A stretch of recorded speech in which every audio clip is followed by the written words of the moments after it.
안녕하십니까. 벚꽃 대통령 지광입니다.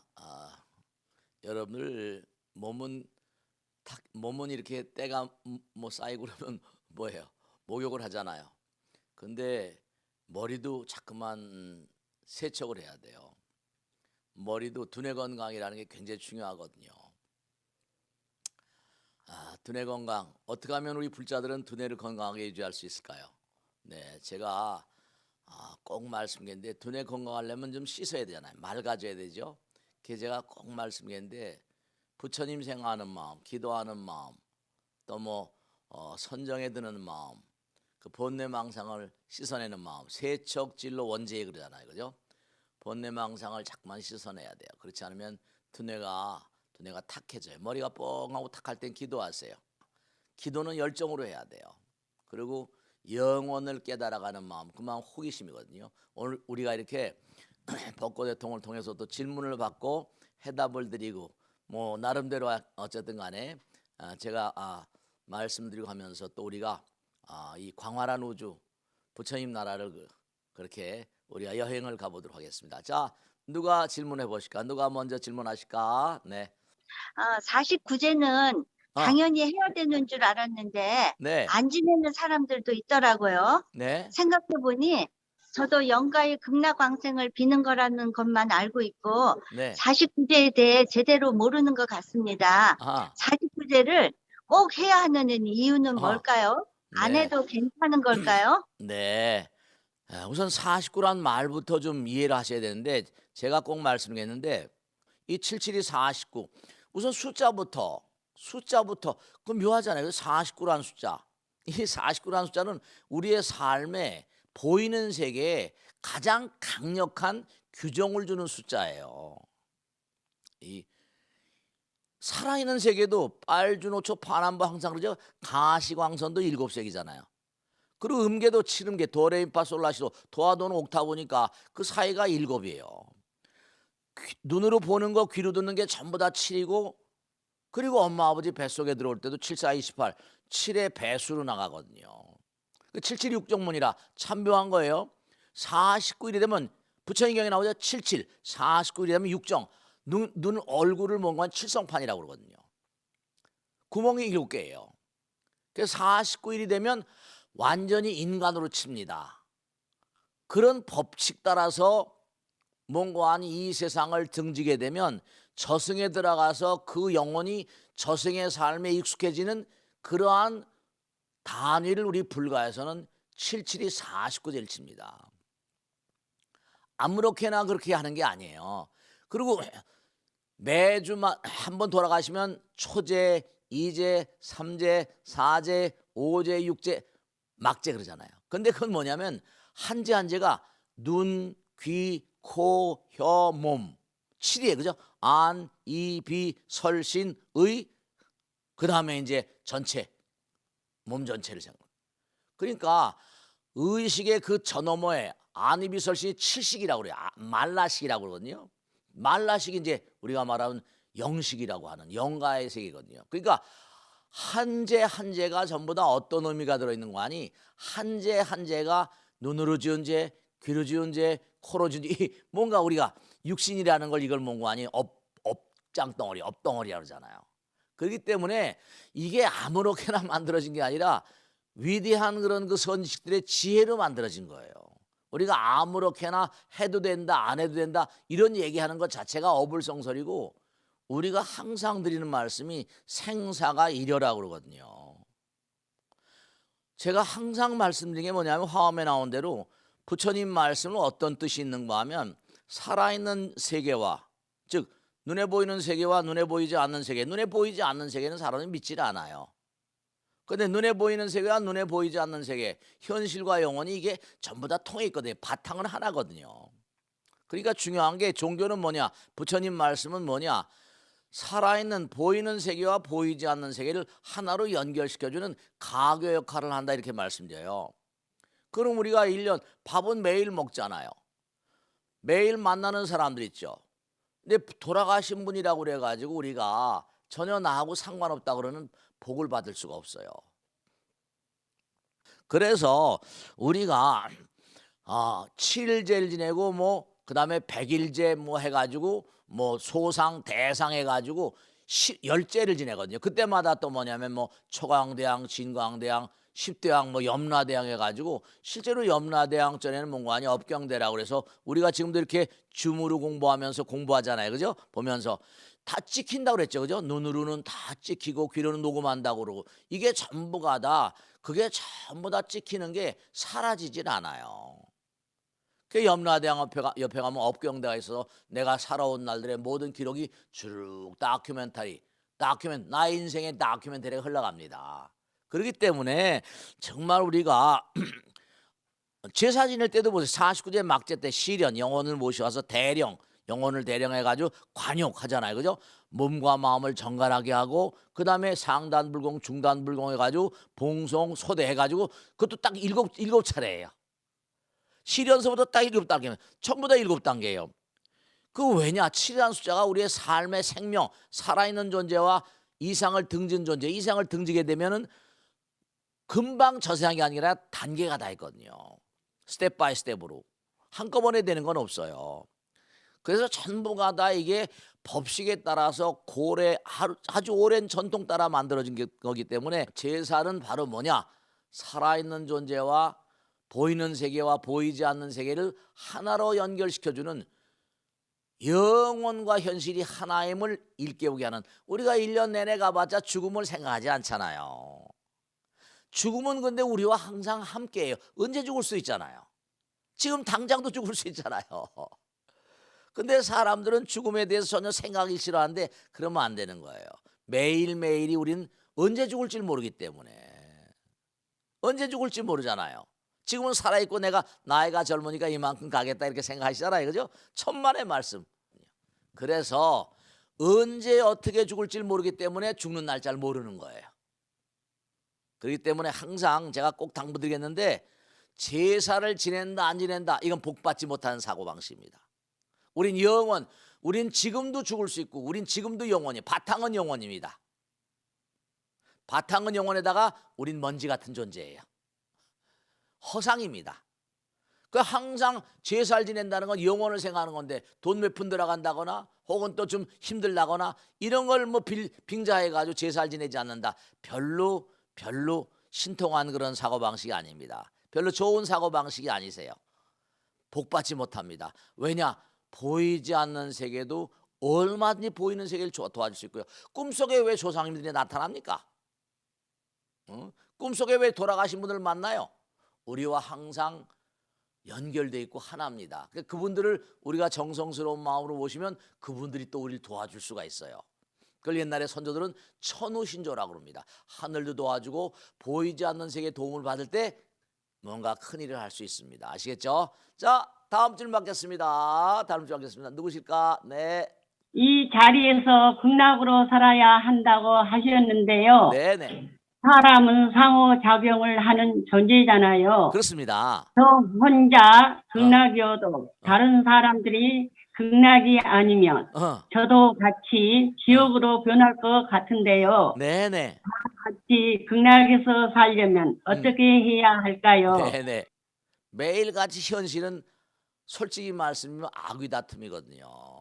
내가 많이 먹냐, 네가 많이 먹냐. 근데 중요한 거는 뭐냐면 여기가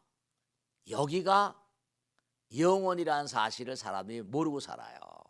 영혼이라는 건 단절이 없거든요. 영혼은 단절이 없어요. 이게 참 안타까운 거예요. 이게 안타까운 이유가 사람들은 지금 당장도 죽을 수가 있거든요. 그러니까 죽으면 그만이지가 아니라 우리는 항상 부처님 말씀대로 영혼을 가는 존재거든요. 우리는 영혼 그 자체예요. 영혼 그 자체에다가 이런 먼지 같은, 딱 돌아가시면 이건 먼지거든요. 화장해 버리니까. 아니면 땅속에 묻으면 구데기 밥 되고 다 썩어 사라져 버립니다. 그러니까 여기가 이른바 말하면 상호작용하는 존재라고 그랬잖아요. 근데 여기를 극락으로 살기가 어렵다 이겁니다. 중요한 거 말씀드릴게요.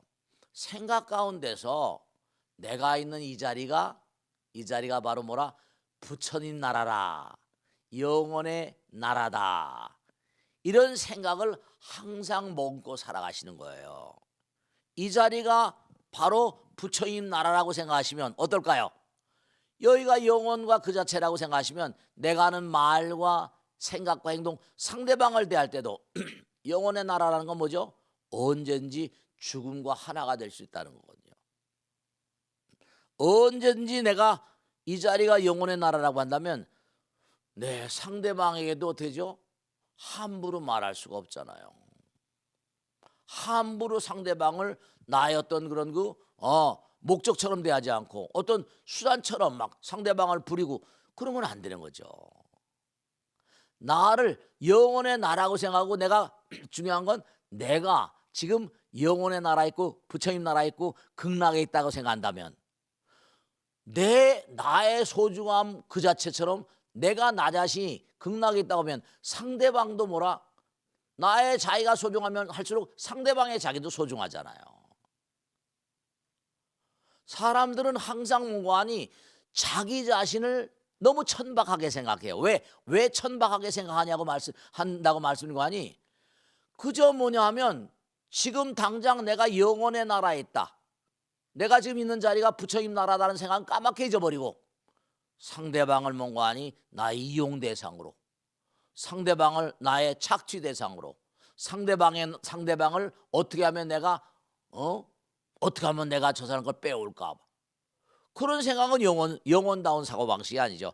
이 자리를 극락처럼 살라는 가르침이 바로 뭐냐면 내가 언제든지 이 자리에서 숨이 넘어갈 수 있다는 그런 생각. 우리가 숨을 쉬고 있으니까 지금도 뭔가 아니 허공은 부처님이라고 항상 말씀잖아요. 숨을 쉬고 있으니까 바로 이 자리가 부처님 나라가 확실한 거예요. 다만 우리가 잊어버리고 살고 있다는 게 안타까운 거예요.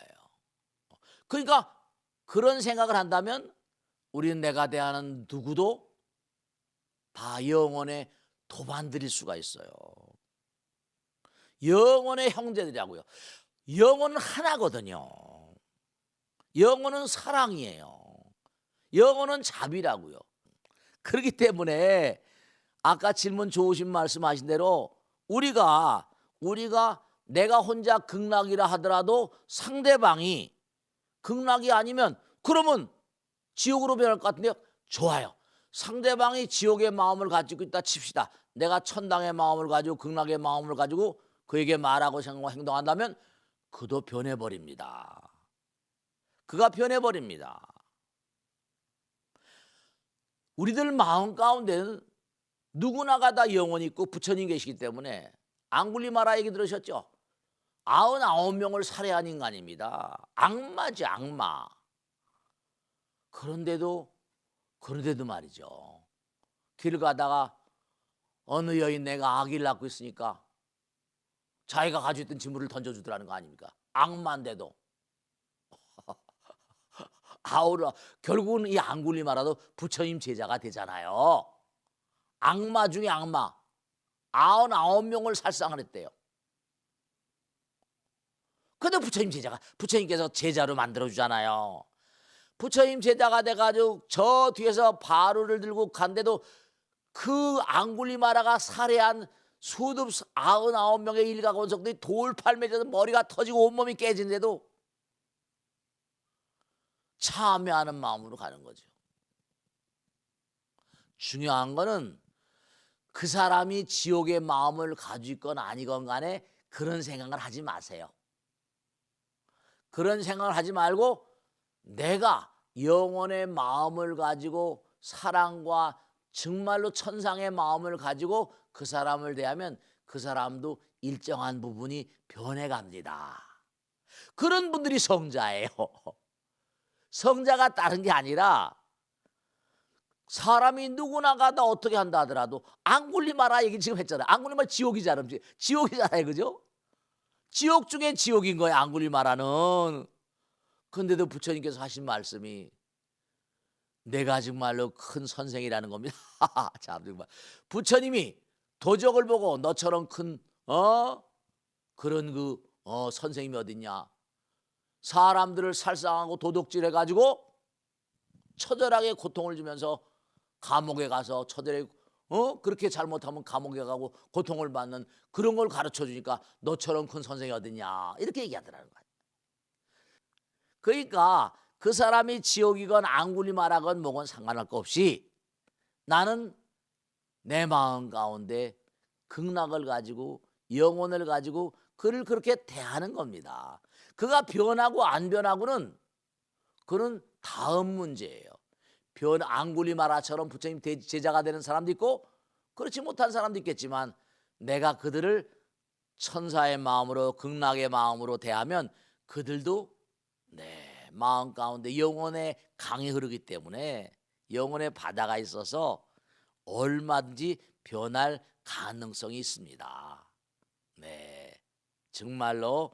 그러니까 극락으로 같이 살려면 우선 중요한 게 내가 있는 포지션, 내가 있는 자리가 여기가 부처님 나라다, 극락이다. 언제든지 뭐라 나도 이 자리에서 먼지가 될 날이 있다. 그런 생각을 잊지 않고 살아가시면 분명히 좋은 결과가 있을 것이고 절대로 무슨 그 사람이 지옥이다 아니다 그런 생각하지 마세요. 아시겠죠?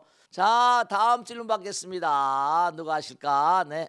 곁에 누가 있어도 사무치게 외로울 때가 있습니다. 그렇죠. 네네. 게다가 불교를 공부하다 보면은 더 그런데요. 네네네. 긴 윤회의 시간 동안 홀로 지내왔고 또 앞으로 얼마나 긴 시간을 홀로 보내게 될까 그런 생각이 들어요. 네. 누구와도 완벽하게 나눌 수 없는 이 존재의 쓸쓸함과 외로움을 어떻게 이겨낼 수 있을까요, 스님? 이게 다 전념밀중 후념오죽불이라 6조 단경에 6조 해능이 얘기한 건데 뭐 많이 나오잖아요. 이게 한 생각이라는 게 참 무서운 거예요. 한 생각이라는 게. 저도 스님은 외로울 때 없으세요? 그러면 전들 인간인데 지금 말씀하셨죠? 인간이라고 생각하면 외롭죠. 근데 뭐라? 저는 뭐예요?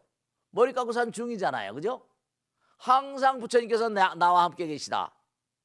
외롭다고 느끼실 땐요. 제가 꼭 당부드리겠는데 어떤 방법도 좋아요. 외롭다고 느낄 땐요. 방석을 하나 갖다 놓으시고 염주 잡고 한 108배만 108배만 108배 할 필요가 한 50배 정도만 하더라도요. 땀이 딱 돌면서 싹 없어져요. 외롭다는 말이. 외롭다는 생각 없어집니다. 아니면 염주 잡고 약사의 랩을 한바탕 하세요. 염주 한 두 바퀴 돌리고 나면 전혀 외롭지 않습니다. 중요한 건 여러분 꼭 당부드릴게요. 외롭다고 느끼는 거는 이른바 중생심이에요. 중생심. 중생은 많이 있다, 상대성이 있다 이런 얘기거든요. 중생, 무리중자에다가 생명. 많이 있다. 근데 우리는 중생이 아니라 부처님이잖아요. 부처님 아들, 딸들. 항상 드린 말씀이요. 우리 바탕은 부처님이다. 영원이다. 우리의 인간의 불행은 바로 뭐라? 우리는 무한의 아들, 딸이면서 유한의 노예로 살아요. 그래서 꼭 당부드리겠는데 뭐냐면 이런 질문 하시는 분들조차도 부부가 있고 아들, 딸도 있고 남편도 있고 아내도 있고 다 그런데 외로움을 느낀다고 그러거든요. 그런데 그럴 수밖에 없는 게 상대성을 강하게 느끼니까 이기성이 발달 안 하거든요. 그러질 마시고 우리 집에는 남편 부처님, 아들 부처님, 딸 부처님, 그 다음에 아내 부처님 이렇게 전부 다 부처님들이고 한 마음으로 산다. 그렇게 마음을 달리하시면 외로움이 많은 부분 녹아지시고 오히려 뭔가니 사랑의 마음이 샘솟듯이는 아니더라도 그런 마음이 되실 때가 참 많이 계세요. 그러니까 고독이라는 건 고독하다고 느끼실 땐 내가 이거 부처님 가운데 도박되려고 그러는 거다. 그렇게 생각하시는 거예요. 고독이란 말 그때마다 부처님을 자꾸만 만나시는 거예요. 그 가운데 여러분들의 불성은 대단히 강화됩니다. 아시겠죠?